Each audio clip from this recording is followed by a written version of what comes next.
Hello, my name is Rebecca Holden, and today I'm going to be talking to my friend Brenna Hale about the 3 types of assistance animals. Okay, Brenna, tell the listeners a little bit about yourself. Okay, my name is Brenna Hale, and I'm 19. I'm a freshman at Texas Tech University. I'm from Ozona, Texas, and I'm majoring in communication studies at in the College of Media and Communication. Okay. So I'd like to start out by asking Brenna a few questions. Firstly, are you okay with being in this podcast and having your words and opinions posted on YouTube or any other social media website? I am. Okay, good. So did your family have pets while you were growing up? Yeah, we had lots of pets and, lots of animals around that weren't pets, too. Okay, so what was the main purpose for the animals in your household? We had lots of livestock animals like sheep, horses. That's what mainly our dogs were for. I had a couple of pet dogs growing up, but most of them my dad used for practical purposes. But I did have a bird and a rabbit and things like that were for fun for me growing up. But we did never have any animals that lived inside our house. Well, my bird lived inside the house, but we never had animals or pets that lived inside our house and that we interacted with other than outside. Okay. So, do you know what assistance animals are? I would just assume that they're animals that handicap people, whether you're blind or you have any other kind of disability, can use for your to help you get around and go through life. Okay, the 3 main assistance animals that we're going to discuss today are service, emotional support, and therapy animals. So, do you know of anybody that has a service, emotional support, or therapy animal? I know one girl. She's blind. She's not completely blind, but almost. So she has a dog that guides her around. In addition to other people helping her out, but she does have a black lab that goes around with her to help her out. Okay. Do you know the differences between service, emotional support, and therapy animals?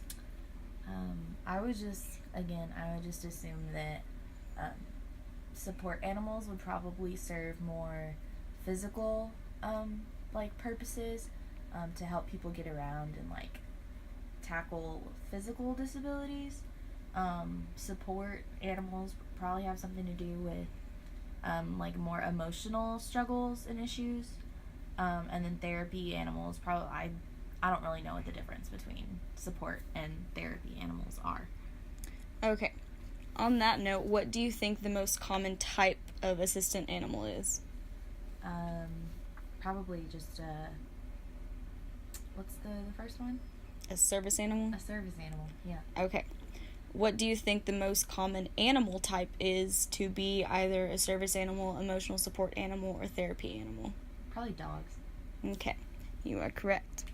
So do you ever see any type of animals on Texas Tech University's campus? We'll just focus on dogs since that is the most common. Do you ever see dogs on campus?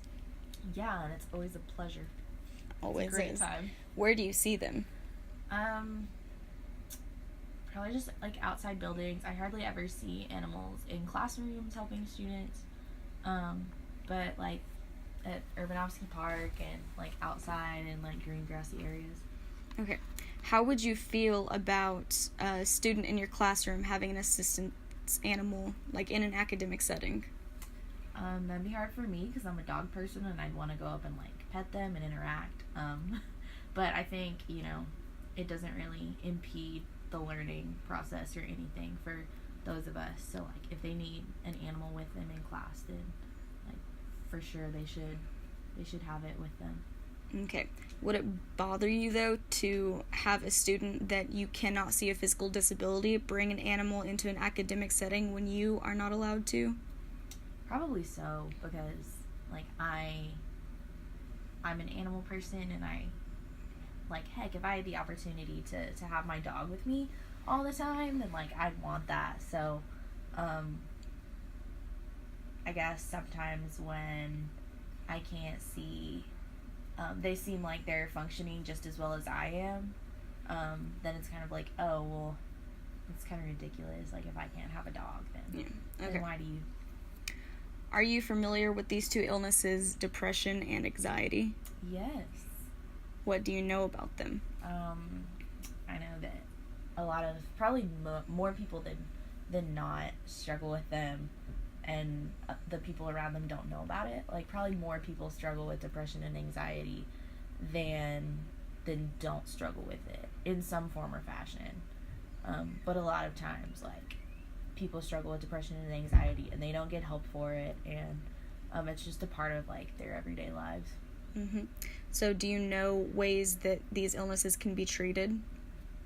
I mean, I know there are like anti-anxiety and anti-depression like medications you can be prescribed, and also you can like go see a therapist or a counselor, and then some people try to deal with it like through like exercising and like doing like positive life things like that, and others like turn to therapy or like spiritual help and things like that. Okay, so the most common cause for people to have emotional support animals is because they have an illness that you cannot see, such as depression or anxiety or high stress. That's common on college campuses because, well, college is difficult and we all know that. So, what do you know about service animals? I mean, did you know that they're specifically trained to meet the needs of their handlers? Probably not. I didn't know that it was that specific. Yeah. So, what types of physical disabilities would you think that a service animal could provide assistance with? Maybe if someone was in a wheelchair and they needed help opening doors or things like that. Or again, if someone was blind and needed help getting around, or anything like that. I know that some people who have like heart issues, or issues with like their like blood pressure or like blood sugar and things like that. I can't remember which it is, but like the dogs can tell if they are about to have like an episode or like a seizure or something. Okay. How would you feel about college and university campuses bringing in therapy animals to help students deal with stress, anxiety, depression, as well as other things bothering them because of their hectic schedules? I mean, I think we all have to deal with hectic schedules and stress and like worries of school. And I already know that like my tuition's super expensive, and I already pay for a lot of things that I probably won't use. So I don't know, I feel like that'd be, I don't know, maybe like an unnecessary use of like funds and things, but I'm just someone who's never really struggled with dealing with stuff. Okay, well, let me ask you this. You talked about how people with depression and anxiety are often treated medically through like prescription drugs. So do you think it might make a difference to them not having to put foreign things in their body and instead just being able to sit back, relax, and hang out with the little puppy? I mean, yeah, if I struggled with depression and anxiety and things like that, I would probably not want to be so dependent on like medications and things. I'd probably enjoy getting to relax with a support animal. So do you think it would be a viable option to bring in these animals if it were to help the well-being of the students without having to put medication in their body? Or being able to bring in these animals and reduce costs for students going to counseling on campus? Yeah, I'd say when you think about it that way, it probably would be something that's good for students, especially if they were like referred to the use of a support animal by like an on-campus counselor or something, because that could probably be like taken advantage of, like, oh, I'm gonna go see some dogs, But if they were like referred to like using an animal for therapy by a counselor or something, then yeah, I think that'd probably be like a viable solution for a lot of students. Okay, so how much do you actually know about therapy animals specifically? Not a lot. Okay, so the way you talk about it, you seem like you're kind of meshing emotional support and therapy animals together. What a lot of people don't know is that therapy animals are actually handled by professionals such as counselors and psychologists, and they are privately owned, and they don't always have to be dogs. I mean, miniature horses are the second most popular type of therapy animal, and they are brought into places such as nursing homes, hospitals, detention facilities, and rehabilitation centers, as well as college campuses and high school, elementary, and junior high campuses, just to give students a break and give people who are not allowed to go home the opportunity to be around animals, because most people in the U.S. do own an animal or have in the past, and it's something that brings them joy.